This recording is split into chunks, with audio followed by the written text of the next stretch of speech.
The night train screamed into the station like a wounded beast, its iron wheels shrieking against frozen rails.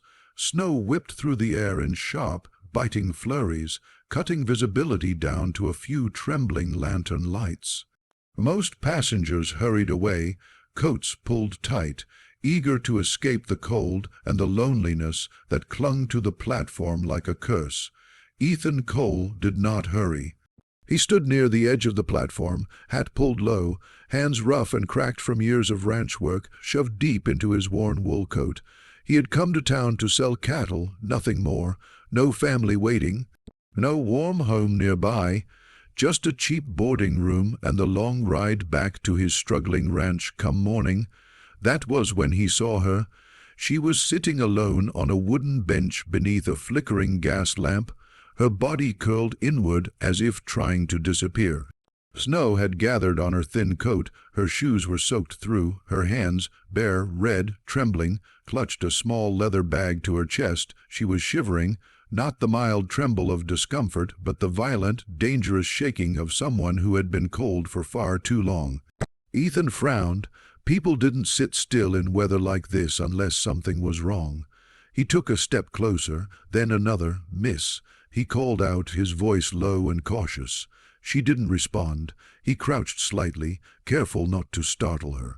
Under the lamp's weak glow, he saw her face, pale as frost, lips tinged blue, eyes glassy with exhaustion and fear. She looked up slowly. I'm fine," she whispered, though her teeth chattered so hard the words barely formed. Ethan knew a lie when he heard one. "You'll freeze if you stay here," he said. "Where you headed?" She swallowed. "I was supposed to be met, but no one came." Something in her voice cracked, not loudly, but enough. Ethan sighed, already knowing he couldn't walk away. He shrugged off his coat and draped it around her shoulders before she could protest. "Hey," she began. "Don't," he said gently. "You need it more than I do." Her hands trembled as she pulled the coat closed, breathing in deeply as warmth finally reached her skin. Tears welled in her eyes, though she fought them back fiercely. "My name is Clara Bennett," she said after a moment. "I'm a nurse." That surprised him. "A nurse," Ethan repeated. She nodded. "Trained in Chicago. I answered a posting for work out west. The letter said someone would meet me." Ethan glanced around the empty platform, the wind howling through iron beams. "Well," he said, "whoever promised that didn't show." Her shoulders sagged. "I spent all my money on the ticket," she admitted. "I don't even have enough for a room." The silence stretched between them, filled only by the wind and the distant hiss of the departing train. Ethan made a decision that would change both their lives. "I've got a ranch," he said slowly. "It's not much, and it's a fair distance out, but I can give you a warm meal and a place to sleep, just for the night." Clara studied his face, searching for danger, for deceit. All she found was honesty and loneliness. "I don't have another choice," she said quietly. A ranch on the edge of survival, the ride to the ranch was long and quiet, the wagon wheels crunching through snow-covered dirt roads. Clara huddled beneath Ethan's coat while he guided the horse, his breath fogging the air. When they arrived, the ranch looked exactly like what it was, a place on the brink of failure. The barn leaned slightly to one side. Fences sagged. The house was small, weather-beaten but solid. Inside, Ethan lit the stove and handed Clara a tin cup of hot broth. She drank it like it was the greatest gift she'd ever received. "You live alone?" she asked. He nodded. "Parents passed, never married." She smiled faintly. "Neither did I. My life's been hospitals and war wards. I thought coming west might mean something new." Ethan didn't reply. He watched the fire instead. That night, Clara slept in his bed while he took the floor near the stove. She protested, but he wouldn't hear of it. By morning, the storm had eased, but Clara was burning with fever. The nurse becomes the patient. Clara woke gasping, her body aching, her head pounding.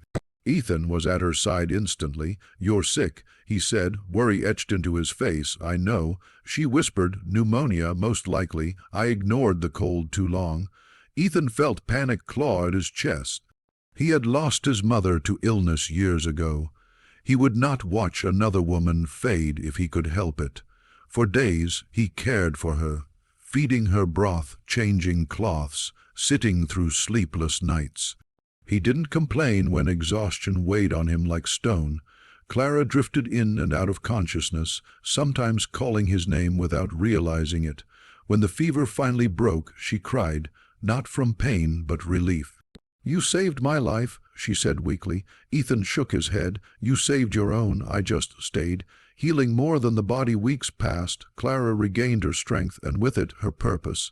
She began helping around the ranch, tending minor injuries, organizing supplies, even assisting neighbors who heard there was a trained nurse nearby. The ranch changed, not because money appeared, but because hope did.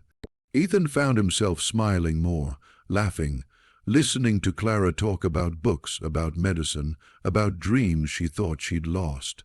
One evening, as they sat on the porch, watching the sun bleed into the horizon, Clara spoke softly. "I was supposed to keep moving," she said, "but I don't want to anymore." Ethan's heart thudded painfully. "You don't have to stay," he said, though the words hurt to say. She turned to him. "I want to. Love tested by the world, not everyone approved." Town gossip spread quickly. A poor rancher, a woman with education. Whispers followed Clara wherever she went. She could do better. She'll leave. He's holding her back. When a wealthy landowner offered Clara a position at a new hospital, with prestige, comfort, and security, Ethan stepped aside. "You should go," he told her. "I won't be the reason you give up your future." Clara stared at him, hurt flickering across her face. "You think my future doesn't include you?" He had no answer. She left the next morning. The ranch felt emptier than ever. A love that refused to die. Months passed. Ethan struggled through a brutal winter alone, convinced he had done the right thing, even as loneliness gnawed at him. Then, one spring morning, a familiar wagon appeared on the horizon. Clara stood in it, hair wind, tossed, eyes shining. "I tried life without you," she said simply. It wasn't living.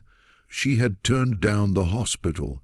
Instead, she brought supplies, funding, and plans to turn the ranch into a small medical outpost for the surrounding communities.